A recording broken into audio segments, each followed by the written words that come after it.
It happened in front of everyone. The glass-walled conference room overlooked the city like a throne above the masses. And inside, under the cold fluorescent lights, 30 people sat watching. The CEO, Richard Hall, leaned back in his leather chair, a faint smirk on his face. "Next time, Elena," he said loudly enough for the entire board to hear, "come dressed like you belong here." The comment landed like a slap. It wasn't about her clothes, navy blazer, pressed shirt, and black slacks. It was about her. About the fact that she was the only black woman in the room, the only one without a family name carved into the company's history. The kind of remark that wasn't written in policy, but was embedded deep into the walls of Sterling and Holt. She felt every pair of eyes on her son, pretending to be confused, others savoring the humiliation. She straightened her posture, refusing to flinch, but her heart pounded so loud she wondered if they could hear it. Richard moved on, flipping through his notes as if nothing had happened. The meeting droned on, but Elena barely registered the numbers on the screen. She was thinking of the last 6 months of the projects she'd been denied, the promotions that had quietly vanished, the sudden performance reviews filled with vague criticisms. It wasn't incompetence they saw. It was a reminder that she was an outsider, one they couldn't quite erase, but could slowly push out. When the meeting ended, people filed out in small clusters, murmuring over their coffee cups. Nobody spoke to her.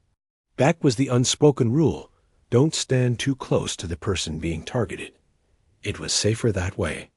As she gathered her things, she felt a presence behind her. "Elena," a voice whispered. It was Jonah, an analyst from another department, young, pale-faced, clearly nervous. He glanced around before leaning in. "They're setting you up. I've seen the emails." She froze. "What emails?" he swallowed, his voice dropping lower. I can't talk here. Just don't sign anything. And if they call you in for a compliance meeting, don't go alone." Before she could respond, he slipped away, leaving her with more questions than answers. That afternoon, her inbox pinged with a calendar invite. "Mandatory compliance review, HR office, 9 a.m. tomorrow." Her stomach tightened.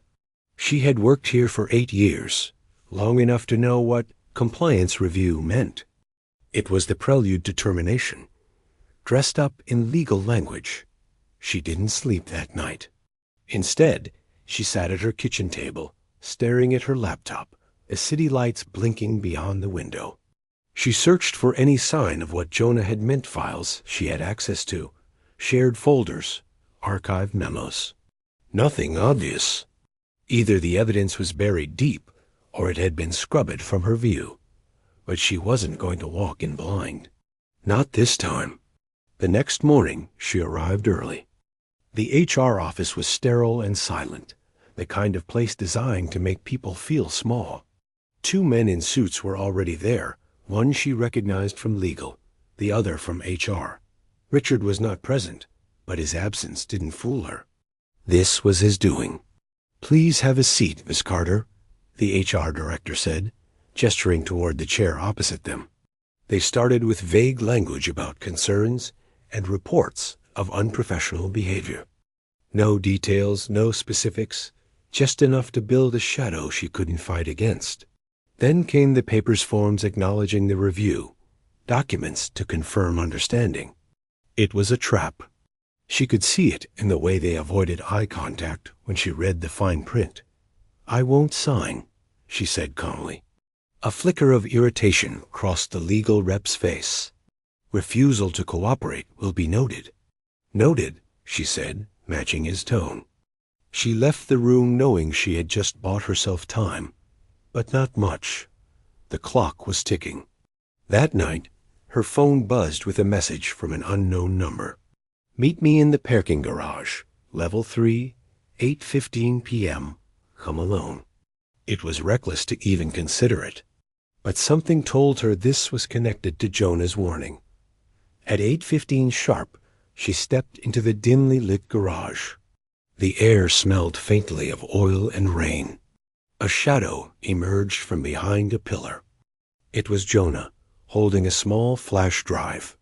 His hands trembled as he pressed it into hers. "I can't keep this. If they find out I took it, I'm done." "What's on it?" He glanced around nervously. Internal memos, audio recordings from strategy meetings, proof they're fabricating performance issues to push certain people out. Not just you three others, all women, all people of color. Her breath caught. Why? Because they're merging with Hanover Capital next quarter. They want the leadership team to look streamlined, which means, he stopped himself. You know what it means. She did. It meant they were cutting anyone who didn't fit the image Hanover's board wanted.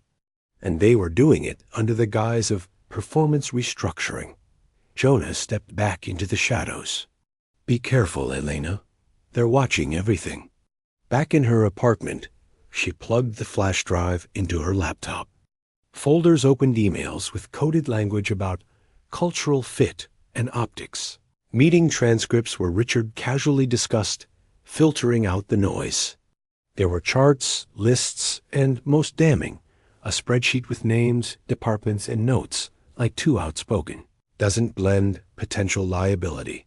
She read until her hands shook. This wasn't just about her. This was systemic, but having the proof wasn't enough.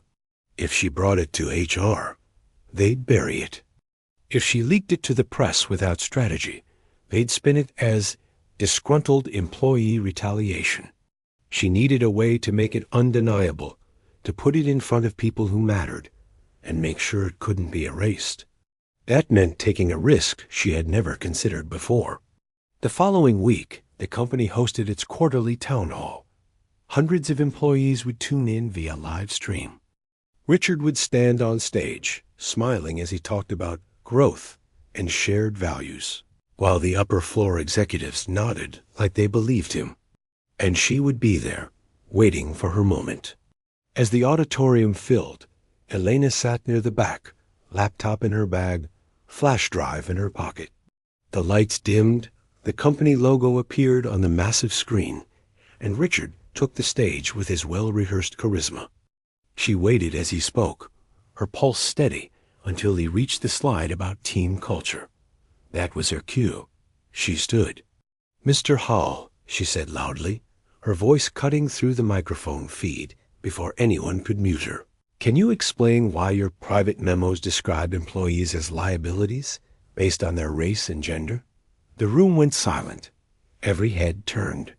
Richard froze.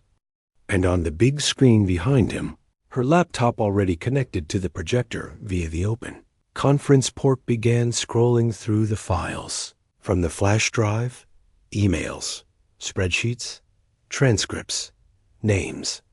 Gasps rippled through the auditorium. The pristine corporate image, polished over decades, fractured in real time. The audience stared, first at the screen, then at Richard, whose practiced smile had collapsed into something tight and brittle. "This is an invasion of company property," he barked, stepping forward. "Security." "No," Elena said firmly, her voice carrying. "This is exposing the truth. Truth that affects every person in this building who's ever been told they don't fit." 2 security guards appeared at the side aisle, moving toward her, but she didn't back down. The live stream was still running, hundreds of employees across branches and home offices watching this unfold live. "Let them see it all," she continued, her tone sharpened by months of silent endurance. "Every email, every memo, every performance review built on lies. You built a system to erase people who don't look like you, talk like you, or come from where you come from. And you call that leadership?" The murmurs swelled into a low roar. In the front rows, a few executives stared down at their phones, already calculating damage control. But others, especially those further down the hierarchy, looked at her with something else in their eyes. Recognition. The guards reached her row, but before they could touch her, Jonah stood up 2 seats away. "She's telling the truth," he said, voice trembling but clear. I saw the files before she did. And I'm not the only one. Another voice joined in from the far side of the room. Then another. The courage was contagious. People who had once kept their heads down were standing, speaking, naming moments when they too had been targeted, sidelined, or quietly erased. Richard raised his voice over the noise. Enough! This is a gross breach of confidentiality. Confidentiality, Elena cut in, isn't a shield for discrimination. The screen behind him now displayed a transcript from a private board meeting. We need to streamline the optics. Too many visible outliers in leadership.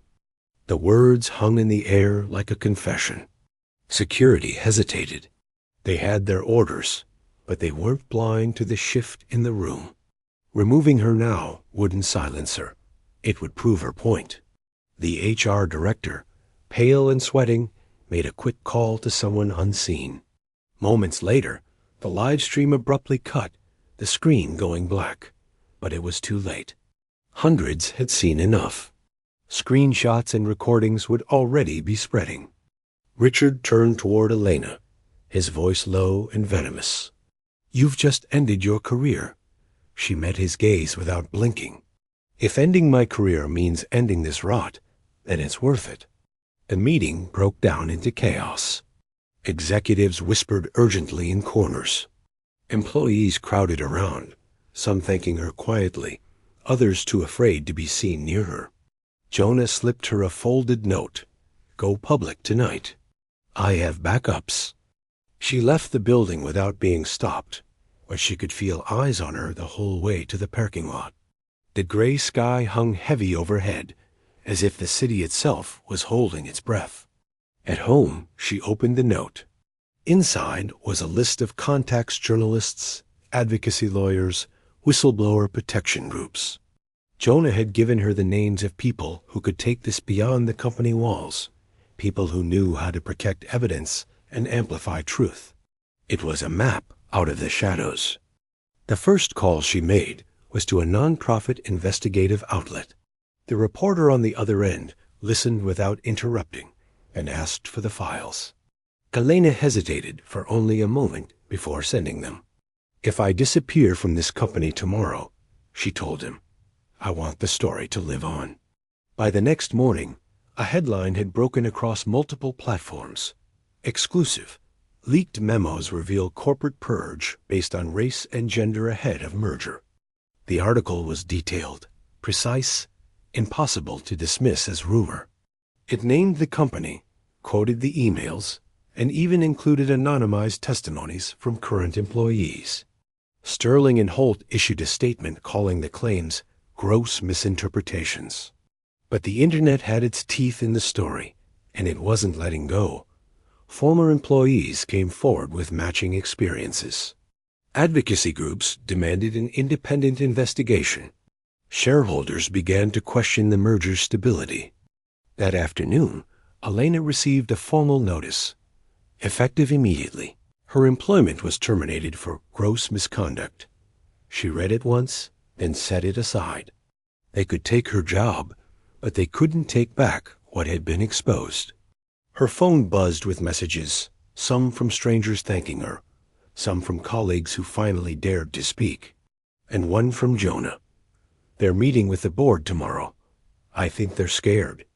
She smiled faintly for the first time in weeks. Fear, after all, had been their tool for so long. Now it was in their hands. The boardroom the next day was a very different battlefield. Gone were the casual grins, the subtle nods of camaraderie that normally flowed between Richard and the other executives. Instead, the air was tight with suspicion. Several members sat with printed copies of the leaked articles in front of them, highlighted in furious yellow streaks. Richard's voice was lower than usual, the charm stripped away. We need to get ahead of this narrative before the merger is jeopardized. We can spin the documents as incomplete taken out of context. One of the senior board members, a woman in her 60s with a sharp gaze, interrupted him. I've read every single line, Richard. Context won't save us. What I see here is evidence of deliberate discrimination. She tapped the papers. "And I am not going to risk my name or this board's reputation to protect you." It was the first public crack inside their fortress. Elena didn't attend that meeting. She was no longer welcome in the building, but she knew what was happening.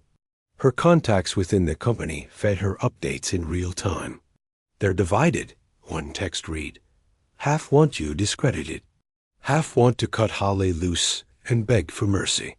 The divide was crucial. In systems like this, the first fracture was often the most dangerous to those at the top. When loyalty faltered, fear began eating at the structure from within. By midday, the media frenzy had grown sharper. A whistleblower law firm announced they were representing multiple current and former employees of Sterling and Holt in a discrimination case. That phrase, multiple, was key. It made it clear Elena wasn't alone. This wasn't a personal vendetta. It was a pattern. That evening, she met Jonah in a quiet diner far from the financial district. He slid into the booth opposite her, glancing at the door as if expecting someone to follow. "They're coming for you hard," he said. "Private investigators, background checks, anything they can use to smear you." "They'll find nothing," Elena replied. "But they'll invent something if they have to." Jonah hesitated before pulling out a small notebook. "I've been keeping track of things for months. Meetings, names, dates. This isn't just about diversity optics. They've been shifting contracts to friends, funneling resources to subsidiaries they secretly own. You expose that, and the merger dies completely." She studied him for a long moment. "Why help me?" he swallowed. "Because I've watched too many people walk out of that building with their dignity crushed. I stayed quiet because I was scared. But you gave people permission to stop being scared." 2 days later, the investigation reached a breaking point. An anonymous source Elena suspected Jonah sent the same files she'd leaked to the media directly to the state's attorney general's office. By law, the office had to review them. And once they confirmed the content, subpoenas would follow. Sterling and Holt issued a second statement, this time dripping with forced humility. "We are committed to cooperating fully with the investigation and remain steadfast in our dedication to a fair and inclusive workplace." It fooled no one. Richard called a private meeting with the remaining loyalists. Word leaked quickly. He planned to step down temporarily to protect the company's image, but the damage was irreversible. The board had tasted vulnerability, and they weren't about to risk their own downfall by tethering themselves to his. By Friday, the announcement was official. Richard Hawley had resigned. The merger with Hanover Capital was placed under review, and an interim leadership committee, publicly diverse for the first time in decades, was put in place. It was the kind of change that looked good in press releases. Elena knew better than to celebrate too soon. Systems didn't change overnight. But this was a start, and more importantly, it was a signal. On Sunday morning, her phone rang with an unknown number. She almost let it go to voicemail, but something made her answer. "Elena Carter?" The voice was deep, authoritative. "This is Investigator Marlowe with the Attorney General's office. We'd like to speak with you in person about your role in the events at Sterling and Holt." Her pulse quickened, but she kept her tone steady. "I'll be there." The meeting was in a plain government building, the kind of place where truth felt heavier. Marlowe laid out a recorder, clicked it on, and asked her to recount everything, from the first signs of targeted sabotage to the town hall incident. She spoke for over 2 hours. No embellishment, no dramatics, just facts and documents. When she finished, Marlowe leaned back. "You understand, Miss Carter, that your testimony combined with the evidence we've received could lead to criminal charges against several executives. This won't just be a corporate scandal. It could be preseason setting." She nodded. "That's why I'm here." Leaving the building, she felt something she hadn't in months, air in her lungs. Not freedom, there was still a long road ahead, but space. Space to stand without the constant weight pressing her down. When she reached home, she found Jonah's text waiting for her. Board meeting leaked. They admitted the merger's dead. You did it. No, we did it, she thought. The winter sun was low and pale when Elena walked through the plaza, outside Sterling and Holt for the first time since her termination. She hadn't planned to return, not physically, but an employee rally had been organized, and her presence had been requested by those who still worked inside. The plaza was full. Not just employees, but former staff, advocacy groups, journalists, and even passers-by drawn by the buzz. Hand-painted signs bobbed above the crowd. Accountability now. We deserve better. No more silent cuts. When she stepped into view, a wave of murmurs rolled through the crowd. Then, applause. It wasn't the kind of wild, chaotic cheering you hear at sports games. It was deliberate, steady, as if each clap was meant to say, "We saw what you did, and we're still here." A makeshift microphone had been set up on a crate. The organizer gestured for her to take it. For a moment, she just looked out over the faces, some tired, some hopeful, all watching. "I didn't come here to be a symbol," she began. "I came here because I was tired of watching people be erased while everyone pretended it wasn't happening. This company told us we were family, but families don't throw you out for not fitting an image. Families don't profit off your silence." The murmurs deepened, heads nodding. She could see tears in the eyes of a woman in the front row. "They told me I'd ended my career," Elena continued. "Maybe I have. But careers aren't worth more than dignity. And if one career mine can help open the doors for hundreds of others to walk through without fear, then that's a trade I'll take every time." The applause came louder now, layered with shouts of agreement. Inside the building, executives were watching from the upper floors. Some were furious. Others were calculating, realizing that the world outside these windows was no longer theirs to control in private. Jonah slipped into the crowd beside her, his hands stuffed deep in his coat pockets. "They're panicking," he murmured. "2 more senior managers just resigned this morning. They don't want their names attached to what's coming next." "What is coming next?" she asked quietly. "Subpoenas, depositions, and," he smirked faintly, "a possible shareholder revolt. People are starting to connect the discrimination scandal to the financial irregularities I told you about. If they prove fraud, then it's not just about diversity anymore," she finished. "It's about criminal theft." By early February, the Attorney General's office had announced a formal lawsuit against Sterling and Holt's former CEO and several top executives. The charges ranged from discriminatory hiring and termination practices to fraudulent misrepresentation in merger negotiations. It was the first time in decades that such a high-profile corporate case was being pursued so aggressively in that state. Legal analysts called it a bellwether moment for institutional accountability. The company's interim leadership scrambled to stabilize operations. They held open forums with employees, real ones, not the staged PR events of before where people could speak without fear of retaliation. Some called for deeper change. Others simply wanted to feel safe coming to work again.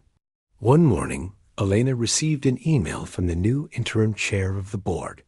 It wasn't an apology, not exactly, but it was an acknowledgement. "Ms. Carter, while we cannot undo what happened, I want to personally thank you for your courage in bringing these matters to light. This company is now in the process of reviewing every policy, every decision-making structure, to ensure this can never happen again. Should you ever wish to consult with us on reforms, the door is open." She stared at the screen for a long time. Consulting for them would mean stepping back into the place that had tried to destroy her.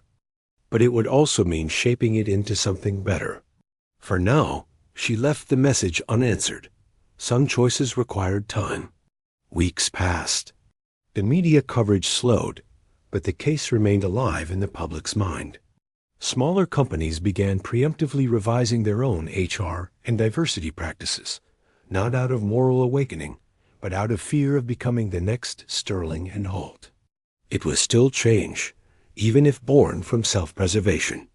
Elena spent her days meeting with advocacy groups, mentoring younger professionals, and speaking at small community forums about workplace rights. She knew the system wouldn't collapse from one scandal, but she also knew cracks had been made and cracks could grow. One night, after a panel discussion at a university, a young woman approached her. She looked nervous, clutching a worn leather portfolio. I work at a design firm downtown," the woman said softly. "They're doing to me what they did to you. I don't have proof yet, but I don't know how much longer I can fight." Elena took her aside, listened to her story, and gave her the name of a trusted journalist and a lawyer who understood the terrain. "Don't fight alone," she told her. "That's how they win. Make them think you're one person, when really you're an army." The woman's eyes glistened. "Thank you." As she walked away, Elena felt a quiet conviction settle in her chest. This wasn't just about her anymore. It never had been. The trial began in early spring. Cameras lined the courthouse steps, reporters jostling for position. Sterling and Holt's former CEO arrived flanked by a small army of lawyers, his jaw set in a hard line. He avoided the cameras, but the cameras did not avoid him. Elena wasn't there to gloat. She wasn't even called to testify that day. She came because truth has a weight, and sometimes you need to be present to see it land. Inside, the proceedings moved with a slow, deliberate gravity.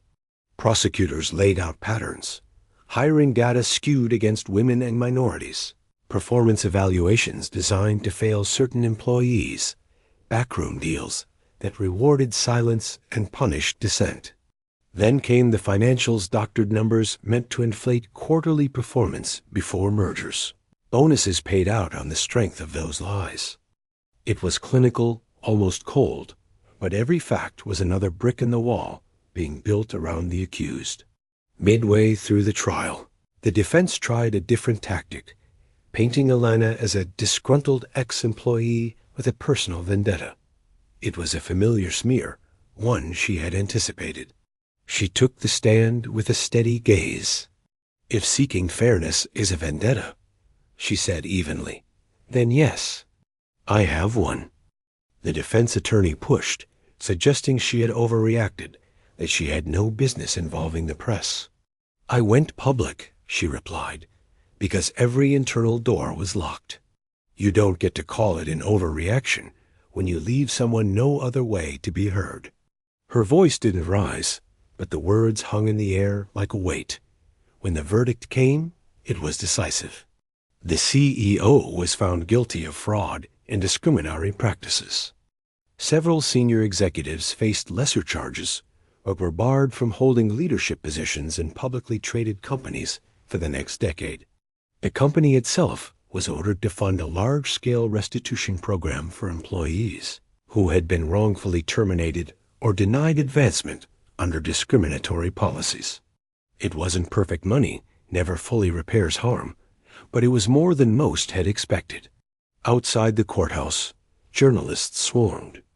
Elena gave only a brief statement. This was never about destroying a company. It was about refusing to let injustice hide behind one.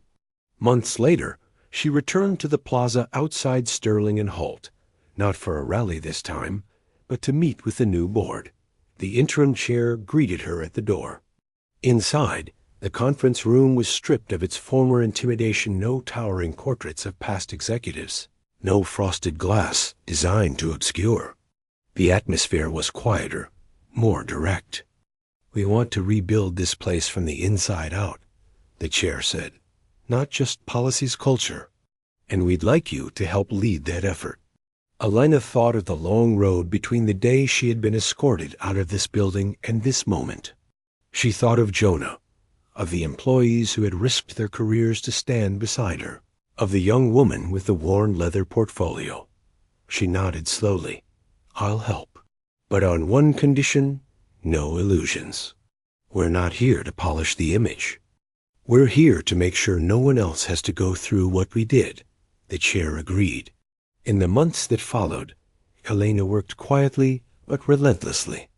The company implemented transparent promotion metrics, anonymous reporting channels that actually led to investigations, and training programs designed not as check-the-box exercises, but as deep cultural shifts. The work was exhausting, often frustrating. Change came slower than she wanted. But she also began to see something she hadn't before. People trusting the system because it was earning their trust, not demanding it by default. One evening, as she was leaving the building, she passed a group of junior employees laughing together in the lobby. They glanced at her and nodded not the cautious, guarded nods of the past, but warm, unafraid acknowledgments. Outside, the city lights shimmered against the night sky. She stood for a moment, letting the cold air bite at her cheeks, feeling the strange mix of weariness and hope that came from knowing the fight was far from over, but also far from lost. Justice, she thought, wasn't a finish line.